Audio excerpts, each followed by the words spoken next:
তো আজকে ডেইলি ব্লগটাতে এত সুন্দর একটা জিনিস রাখবো, আপনারা দেখে সত্যি অবাক হয়ে যাবেন। তো কেমন আছেন সবাই? আশা করি ভালো আছেন। তো নতুন একটা ডেইলি ব্লগ নিয়ে চলে আসলাম আপনাদের সামনে।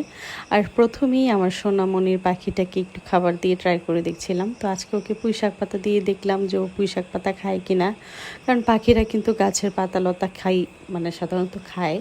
তার জন্য ভাবলাম যে আজকে ওকে একটু অন্য ধরনের খাবার দিই। যদিও ওকেও অন্য খাবার দিয়েছিলাম, তারপরও পাতা দিয়েছি, তারপর খেয়েছে।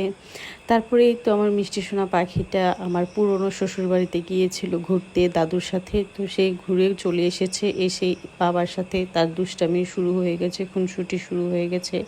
বাবা বলতে সে অজ্ঞান, বাবা বলতে পাগল। আসলে মেয়েরা বোধহয় এরকমই হয়, বাবা বলতে পাগল। যদিও আমিও তাই ছিলাম এক সময় বিয়ের আগে। তবে বিয়ের পরে সত্যি কথা বলতে আমি অনেকটাই পাল্টে গেছি, কেমন জানি হয়ে গেছি বাবার বাড়ি সম্পর্কে। মানে মেয়েরা সাধারণত কিন্তু বাবাদের প্রতি সবসময় একটা টান কাজ করে, কিন্তু সত্যি বলতে বিয়ের পরে আমি অনেকটাই পরিবর্তন হয়ে গেছি। তো যাই হোক, সেটা হচ্ছে আলাদা কথা।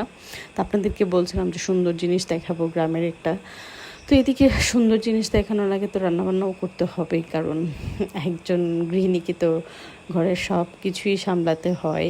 তো যাই হোক, এদিকে কই মাছ রান্না করছিলাম, সাথে দুই একটা চিংড়ি মাছও দিয়েছিলাম। কই মাছ রান্নাবান্না শেষ করে এখন সেই চলে আসলাম আপনাদের গ্রামের সেই দুর্দান্ত সুন্দর একটা জিনিস দেখানোর জন্য। দেখুন কিভাবে করে নারকেল গাছে উঠে নারকেল গাছ পরিষ্কার করে। আসলে নারকেল গাছ কিন্তু সাধারণত প্রচণ্ড পরিমাণ লম্বা থাকে, আর অনেকটা রিক্সিও থাকে ওঠা নামা।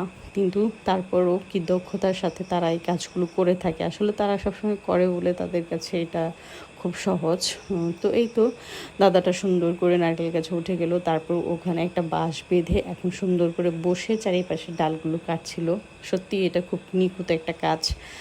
আপনি কিন্তু এটা পারবো না, কিন্তু তারা করে বলে কিন্তু তারা সুন্দর নিখুঁতভাবে করেছে। আর আমি ভিডিওটা আসলে করতে গিয়েও ভয় পাচ্ছিলাম যে দাদা যদি ওই রশিটা বাঁশটা ছিঁড়ে পড়ে যায় তাহলে কিন্তু একদম কোমর নেই, সব একদম এত উঁচু নারকেল গাছটা, কি বলবো আপনাদের। যাই হোক, সেখান থেকে চলে আসলাম আবারও আমার সেই রান্নাঘরে। রান্না করে না আসলে তো চলবে না। তো এই তো আজকে আপনাদের সাথে একটা ভর্তা শেয়ার করবো। এটা হচ্ছে বরবটি ভর্তা। সাধারণত আমরা সবাই বরবটি ভর্তা খাই, তারপরেও আমি আপনাদেরকে নতুন একটা পদ্ধতিতে হয়তো বা দেখাতে চেয়েছিলাম, কিন্তু পুরোটা ভিডিও আসলে করতে পারিনি সেরকমভাবে, কারণ ভর্তাটা আমি বানাইনি, আরেকজন বানিয়েছে, তার জন্য হয়তো বা পুরোটা শেয়ার করতে পারিনি। তো ভর্তাতে রসুন দিয়েছি, কাঁচামরিচ দিয়েছি, শুকনো মরিচ দিয়েছি। আর যেটা হচ্ছে নতুন একটা আইটেম, সেটা হচ্ছে সরিষা। সরিষা দিলে বরবটি ভর্তার স্বাদটাই একদম আলাদা হয়ে যায়। সত্যি কথা বলতে, যদি কখনো কেউ না খেয়ে থাকেন তাহলে খেয়ে একবার ট্রাই করে দেখবেন যে মজা হয় কি না। তো আজকের ব্লগটা এই পর্যন্তই রাখছি। সবাই ভালো থাকুন, সুস্থ থাকুন।